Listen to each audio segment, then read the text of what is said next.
Bismillahirrahmanirrahim. Assalamualaikum warahmatullahi wabarakatuh.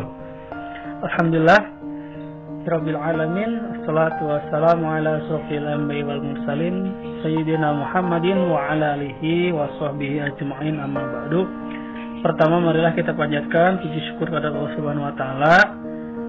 Salawat beserta salam tak lupa kita curahkan kepada baginda alam Habibana wa Nabiana Muhammad sallallahu alaihi wasallam. Alhamdulillah kita masih dipertemukan kembali di lanjutan materi bab 4, yaitu sekarang mengenai subabnya adalah keberagaman ras di Indonesia. Next.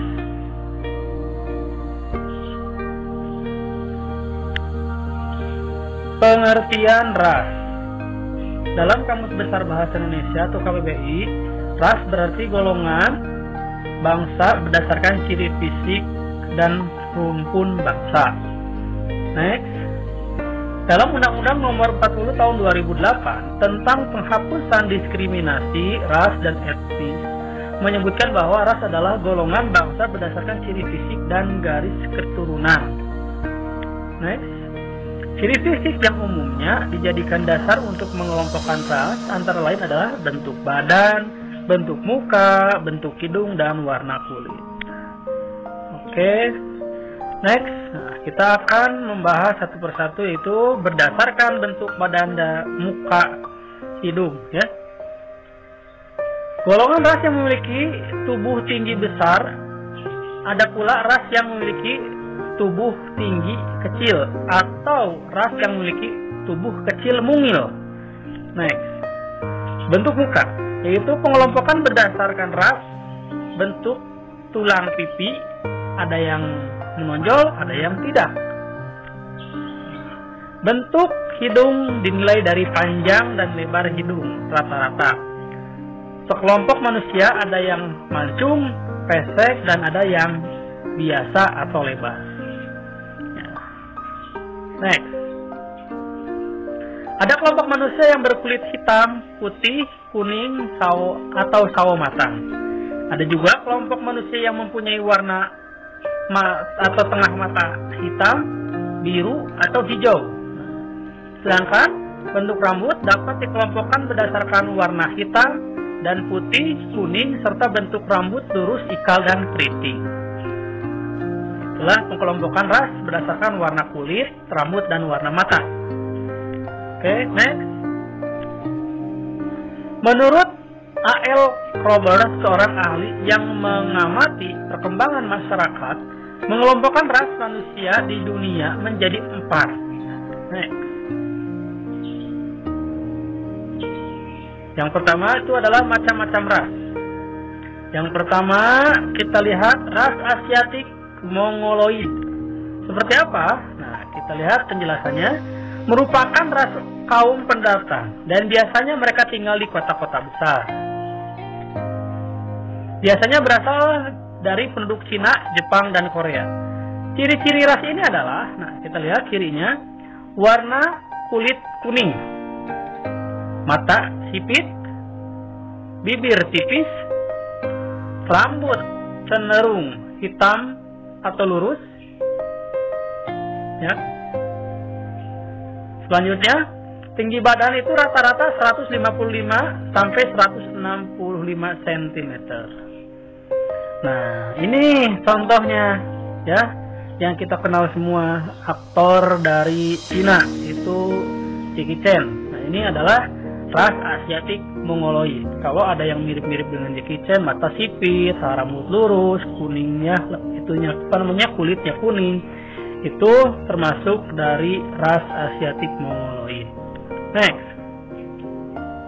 Nah, kalau ini ada gambar calontong, berarti masuknya ras Malayan Mongoloid. Ciri-cirinya apa sih? Merupakan ras yang terdapat di Sumatera atau Jawa. Ya, Pulau Jawa biasanya banyak. Bali, Nusa Tenggara Barat, Kalimantan, dan Sulawesi. Ciri-ciri ras ini adalah warna kulit sawo matang. Ya, rata-rata seperti kita lah ya, orang Pulau Jawa itu kulit sawo matang, jarang ada yang putih, pucat. Mata hitam cenderung pasti di mana-mana juga kebanyakan. Rambut hitam serta lurus dan berombak. Ikal ya seperti Bapak ini bergelombang. Ikal masuknya bukan berarti keriting. Next. Hidung dan bibir tebal.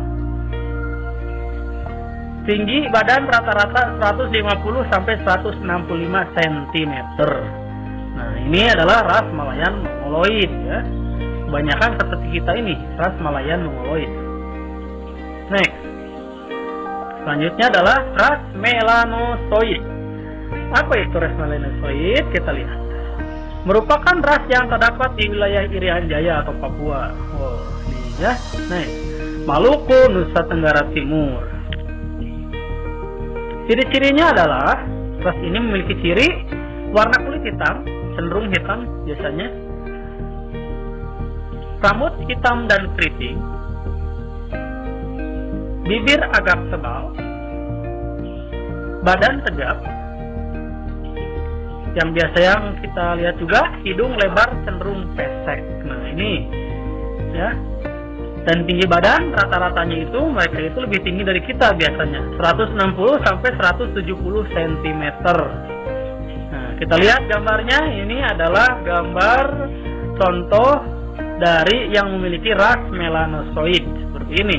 Jadi orang Papua, orang Irian Jaya, orang Maluku, orang Nusa Tenggara Timur biasanya memiliki perawakan fisik seperti yang ada di gambar ya, bukan hanya orang Papua saja yang seperti ini.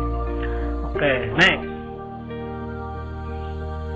Selanjutnya adalah ras Kaukasoid. Wah, di sini ada pemain bola yang cukup terkenal, Steven Gerrard ya, orang luar negeri ya, ini dari asalnya dari Inggris. Kita lihat, kita simak apa itu ras Kaukasoid. Ras Kaukasoid merupakan penduduk India, Timur Tengah, Australia, Eropa, dan Amerika. Nah, biasanya mereka itu dari sana ya. India pun sama tinggi orang-orangnya. Next. Ras ini adalah kaum pendatang yang umumnya tinggal di kota besar. Oke.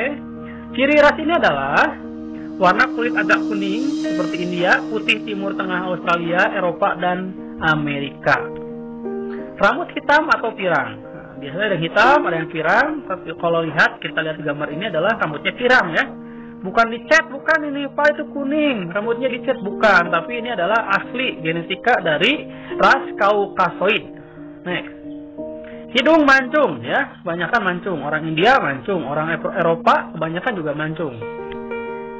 Bibir tipis cenderung ya.